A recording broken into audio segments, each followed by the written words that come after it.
This is the dumper's mindset during no contact, and this is your mindset during no contact.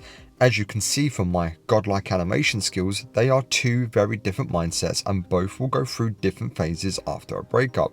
But what is it the dumper actually goes through after dumping you? What is their mindset and how can you, the dumpee, use this to your advantage? I figured if I could use my experience coaching dumpees and apply that to getting more dumper clients onto a Zoom call with me, I could figure out what they go through and where their head is at. What I didn't expect is that dumpers go through a lot of the same emotions as dumpees, just at different times. I have been coaching dumpees through their breakups over Zoom calls for the last 4 years, and interestingly, the number of dumpers hiring me to help them through their breakup has increased quite significantly because, well, they need help too. This has afforded me the opportunity to delve into the dumper's mindset. Many of my dumper clients have asked the following 3 questions. Did I make the right decision? Should I reconcile? And why does this hurt so much? I dumped them. Several clients later, and I found a common pattern that cannot be ignored. We'll also get into how this information from the dumper mindset could help you, the dumpee, to reconcile or move on. My name is Nick and this is the Love Fix. If you need more than this video can provide, there are links to my new book, Breaking Up With Your Breakup, a counterintuitive remedy for heartbreak, and my one-to-one recovery coaching services via Zoom call in the description below. Okay, let's get into it. Just like the dumpee, the dumper goes through a painful process. A breakup is a huge lifestyle change from better the devil they know to something new and possibly worse than the devil that they know. What the dumper goes through starts well before the day of the breakup. The dumper agonizes over the possibility of breaking up with you for weeks, months, and sometimes even years before the breakup. Once the emotional attraction for you has fallen to 50% or below, it can take quite some time for the dumper to get over the shock and pain of that realization. After all, they invested a lot into a relationship with you. When they begin to realize that the investment is no longer working, they go through denial, pain, anger, and eventually end the relationship. When they drop the breakup bomb on you, they are expecting an almighty explosion because they know it's going to rip your heart out. They want to get through the breakup conversation as quickly as possible because A, they have been thinking about this for a long time and it hurt them, and B, they want to move into the relief phase as quickly as they possibly can. After the breakup discussion, the dumper is now in relief. It's super important to let them have this phase of the breakup so they can move on to the confusion phase, which we will get into shortly. In the relief phase, it's vital that you let your ex have all the space and silence they can handle. This can last anywhere from a few weeks to a few months. The last thing they want to be reminded of during this time is how hard the breakup was and how guilty they felt about it. I know when I made a decision for myself that may have caused others discomfort, the last thing I wanted to hear about was their discomfort. This just made me recoil even more. This is further corroborated by what my dumper clients have told me over the Zoom calls. A common mistake amongst my dumpee clients is begging, pleading, and guilting their dumper back into the relationship. But according to my dumper clients, this pushed them further away and they found their exes less attractive. Not ideal if your goal is to reconcile with your dumper. Essentially, you must give them the breakup and level up to give yourself the best possible chance of a reconciliation. This part is so important, and this is why it is chapter 1 of my book, Breaking Up With Your Breakup. We'll talk more about improving your chances for a reconciliation in a bit. Giving your dumper the breakup allows them to move on to the next phase, which is confusion. And what is it that confuses the dumper? It's their freedom. Freedom without anyone to share it with means absolutely nothing. The dumper has this newfound freedom, but they're not sure what to do with it. Typically, they may hit up old friends they lost contact with, hit the bars, go traveling, start new hobbies, get into shape, and they may even start dating again. I know that last part probably sent a cold shiver down your spine, but it's not necessarily a bad thing. Ultimately, they're trying to fill the emotional hole you left in them. The bond you had with your ex took years to establish.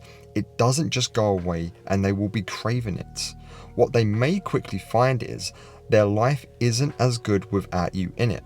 This ironically can make them reconsider the breakup and want to reconcile with you. They may be able to fill your position with someone else, but they cannot replace you or what you brought to the table. They are not going to know right away where their head is at. Keep in mind that it took them months to decide to break up with you. It is likely that it will take them months to realize it was a mistake and that their safe space is with you. During the months your ex is away from you, that is your opportunity to level up and maximize your advantage. More on that coming right up. Crazy amounts of dumpers have told me that their new life or the new person they are dating just doesn't feel right. This is where the dumper begins to question their decisions. You, the dumpee, must be working on your shit. You being in no contact, working on yourself, and outliving your life essentially gives the dumper the Uno reverse card. They were expecting you to beg, plead, and wait around, but when they take a quick look at your social media and see that you too are out doing new things and traveling, it will call into question their decision to dump you. This isn't to be weaponized, rather you are merely giving the dumper everything they asked for, which is the breakup. You're letting them know that their decision has consequences, that you are going to march on with or without them, and that is sexy as fuck. After some time, your ex will have made up their mind. They'll either stay on their new path or they'll realize the grass is greener where they water it. This may take the form of a like on a new pic on your social media or a random text message asking, "How are you?" But have you been doing what you needed to do?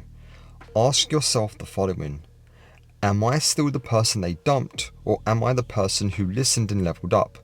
Am I the person who understands the dumper's mindset? Because this is the key. You must always be the person who leveled up. So, how do you do this? Firstly, and as we have already established, give them the gift of your silence and give them the gift of a breakup. That shows you are capable of listening and that you are more than capable of getting on with your life without them. This demonstrates abundance thinking, confidence and good self-esteem. This is sexy. Begging, pleading and waiting around is not. In fact, that will only further validate their decision to dump you. And remember, this is what my dumper clients have been telling me. Secondly, no contact is for you. It is not a weapon to get your ex back. It is best used to neutralize the effect your ex has over you whilst you go about improving yourself. Thirdly, focus on the biggest criticisms your ex gave you. Were you a bad communicator? Did you let yourself go physically? Did you sacrifice other areas of your life for the relationship? Did you stop the little things like regular date nights, regular sex? Were you still randomly buying their favorite snack? Did you stop saying I love you or I'm proud of you, and so on? Now you have their biggest criticism of you. Is it true? If yes, do you feel it is something you need to work on, or are you happy with that part of yourself? If you are happy with that part of yourself, then you may just be fundamentally incompatible with your ex. That said, if you do want to have the best chance of a reconciliation, you must level up and level up hard. But, and I stress the word but, you must do this for you. Because if they do come back, then great. But if they don't come back, then you got you back and improved yourself for your future and hopefully forever partner. The dumper is going through a whirlwind of emotions and uncertainty. Uncertainty is a very scary place to be. They therefore need to feel safe in your presence. This will only happen if you fix the things that scared them in the first place. Dumpers don't just stop caring. They often question their decision, and even if they have rebounded or monkey branched, they may have dumper's remorse and feel guilty for ending the relationship with you. I will leave a pop-up video on your screen at the end of this video regarding dumper's remorse. No dumper wakes up in the morning thinking it will be fun to try a breakup for the hell of it. If they did, then they sound like a sociopath and they did you a favor by leaving. So my friends, believe me when I say, dumpers don't take the decision to leave a relationship lightly in most cases. They were in significant amounts of pain leading up to the breakup. For the pain to ease, they need time, space, freedom, and should they come back, they will need a big sign from you that you listened and you're now a great match for them. If you still need more help, I have chosen some videos popping up on your screen now which I think will help you further. This has been The Love Fix. My name is Nick. Thank you for listening. And as always, you are enough. You're gonna be okay. And I will see you on the other side.